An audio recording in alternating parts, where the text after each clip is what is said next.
یہ ایک US senior official کو جس کا نام آف کورس نہیں انہوں نے لکھا اور لکھ بھی نہیں سکتے، اس کو کوٹ کرتے ہوئے انہوں نے کہا ہے کہ اس آفیشل نے انہیں یہ بتایا ہے براک رابط کو کہ پریزیڈنٹ ٹرمپ جو ہیں وہ بلڈ تھرسٹی ہیں like a made dog. President کے بارے میں لکھا ہے ایکسیوس نے کہ پریزیڈنٹ بلڈ تھرسٹی ہیں لائک اے میڈ ڈاگ، کہ براک رابط نے لکھا ہے، میں نے نہیں لکھا، میری ہمت نہیں ہو سکتی۔ اور وہ یہ کہتے ہیں اسٹوری میں کہ یہ جو امپریشن ہے لوگوں کا کہ پیٹ ہیگسیت جو سیکرٹری ڈیفenس ہیں یا مارکو روبیو جو سیکرٹری آف اسٹیٹ ہیں، یہ ہاک ہیں، یہ پش کر رہے ہیں، اس میں کوئی حقیقت نہیں ہے، یہ صرف اور صرف پریزیڈنٹ سے ڈرے ہوئے ہیں اور جو پریزیڈنٹ کہتے ہیں یا سننا چاہتے ہیں یہ وہ بات دہراتے ہیں۔ پیٹ ہیگسیت کے خلاف تو کچھ ڈیموکریٹ کانگریسمین جو ہیں وہ ایک امپیچمنٹ کی بھی ریزولوشن جو ہے لانے والے ہیں بہت جلدی، میرا خیال ہے اس میں پاس تو وہ نہیں ہوگی لیکن اس پہ بحث بہت زیادہ ہونی ہے۔ تو ایکسیوس کا یہ کہنا ہے کہ پیٹ ہیگسیت کا بالکل بھی ایجنڈا نہیں ہے، یہ پریزیڈنٹ کا اپنا ایجنڈا ہے، اور پریزیڈنٹ جو ہیں وہ انہیں بار بار اپنی ٹیم کو ساؤنڈ کرتے ہیں اور ان کے سامنے اس قسم کی ریٹوریکل کوشچن رکھتے ہیں کہ what do you think of the infrastructure day, یعنی انہوں نے منگل کے دن کو انفراسٹرکچر ڈے کا نام دیا ہوا ہے اور بار بار ان سے پوچھتے ہیں کہ پھر کیسا خیال ہے انفراسٹرکچر دن کے بارے میں۔ ایکسیوس کا آ، ایکسیوس کی یہ سٹوری یہ کہتی ہے کہ ان کی اپنی ٹیم نہیں چاہتی کہ چیزیں اس ڈائریکشن میں جائیں، یعنی ان کی اپنی ٹیم بہت خوفزدہ ہے کہ سب کچھ نہیں ہونا چاہیے، لیکن اسرائیل کے پرائم منسٹر بنیامن نیتن یاہو، سعودی عرب کے MBS اور ابو دھابی کے UAE کے MBZ محمد بن زید اور سینیٹر لنڈسے گراہم جو ہیں وہ مسلسل پریزیڈنٹ کے اوپر یہ زور دے رہے ہیں ڈونلڈ ٹرمپ کے اوپر کہ finish the job, finish the job. اب میرے خیال ہے گزشتہ 24-36 گھنٹوں میں سعودی عرب کے ڈیفنس منسٹر جو محمد بن زید MBS کے بھائی ہیں خالد بن سلمان جو ہیں وہ ایک بار پھر واشنگٹن پہنچے ہیں۔ ان کا ایجنڈا ایکچولی کیا ہے؟ بظاہر ایجنڈا یہ ہے کہ کرائسس کو ریزالو کرنا ہے، لیکن اگر آپ ایکسیوس کی سٹوری کے ساتھ ڈاٹ کنیکٹنگ کریں تو پھر آپ کو یہ سمجھ آتی ہے کہ ایجنڈا یہ ہے کہ ڈونلڈ ٹرمپ کو یہ باور کروایا جائے کہ فنش دا جاب، یہاں پر ایران کو کوئی ڈیل جو ہے وہ نہیں ملنی چاہیے۔ اب اس سارے کانٹیکس کے درمیان میں ایک سٹوری، بڑی سٹوری نہیں ہے یہ، کہ ایکچولی ایک بڑا فار ریچنگ بہت انفلوئنشل اوپینین پیس اور انالیسس ہے جو چھپا ہے 6 تاریخ کو نیو یارک ٹائمز میں،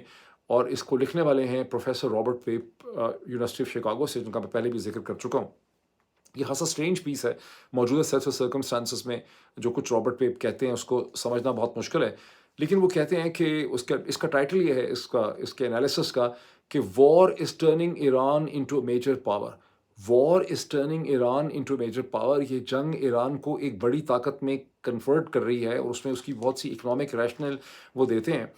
اب پیپ جو ہیں وہ اس چائنیز پروفیسر کی طرح نہیں ہے جو سوشل میڈیا کے اوپر بہت سا اپنا ایک اسپیکولیشن یا کانسپریسی تھیریز دیتے رہتے ہیں۔ رابرٹ پیپ ایک انتہائی ریسپیکٹڈ اور سیریس امریکن پروفیسر، ایکیڈیمک اور انالسٹ ہیں جو کئی امریکن حکومتوں کو ایڈوائز کر چکے ہیں، وہ ماڈلنگ بھی کرتے ہیں اکنامک اینڈ پولیٹیکل سائنس کی۔ ان کی ماڈلنگ یہ کہتی ہے کہ اگر یہاں پہ ڈیل نہ ہوئی تو پھر ایک بہت بڑی جنگ ہوگی جس میں امریکہ بہت بری طرح سے پھنس جائے گا، جس کا آؤٹ کم ایک سول وار کی شکل میں ہوگا اور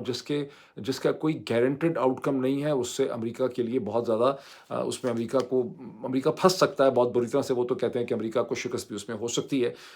میں اس سارے انالیسس کو سمجھنے سے قاصر ہوں، لیکن وہ کہتے یہ ہیں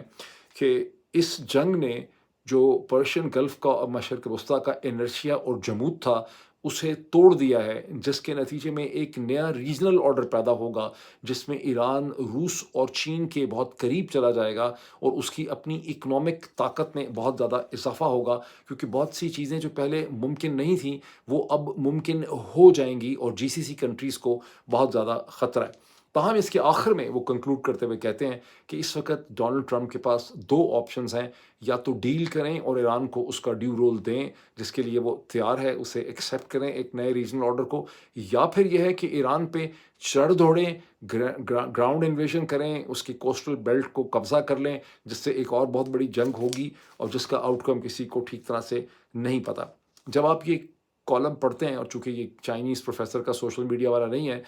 یہ پروفیسر رابرٹ پیپ کا ہے، تو پھر آپ انڈرسٹینڈ کر سکتے ہیں کہ نیتن یاہو کو، MBS کو، MBZ کو اور لنڈسے گراہم کو اتنی ٹینشن کیوں ہے۔ اور لنڈسے گراہم تو ڈیفینیٹلی سینیٹر لنڈسے گراہم وہی کہتے ہیں جو پرائم منسٹر بنیامن نیتن یاہو چاہتے ہیں کہ وہ کہیں، اور وہ کہتے ہیں کہ فنش دا جاب، بیکاز ان کو خطرہ ہے کہ یہ جو نئی پولیٹیکل سچویشن پیدا ہوئی ہے اس کے اندر ایران کی سیاسی طاقت اور اثر رسوخ میں اضافہ ہو جائے گا اگر ایران کو اس کی ڈیلز مل جاتی ہیں، ایران اپنی اکانومی کو ریکنسٹرکٹ کر لے گا اور ایران پہلے سے کہیں زیادہ مضبوط ہوگا اگر اس پہ سے سینکشنز جو ہیں وہ ہٹ جائیں۔ تو یہ وہ بیک گراؤنڈ اور کانٹیکس ہے جس میں اگلے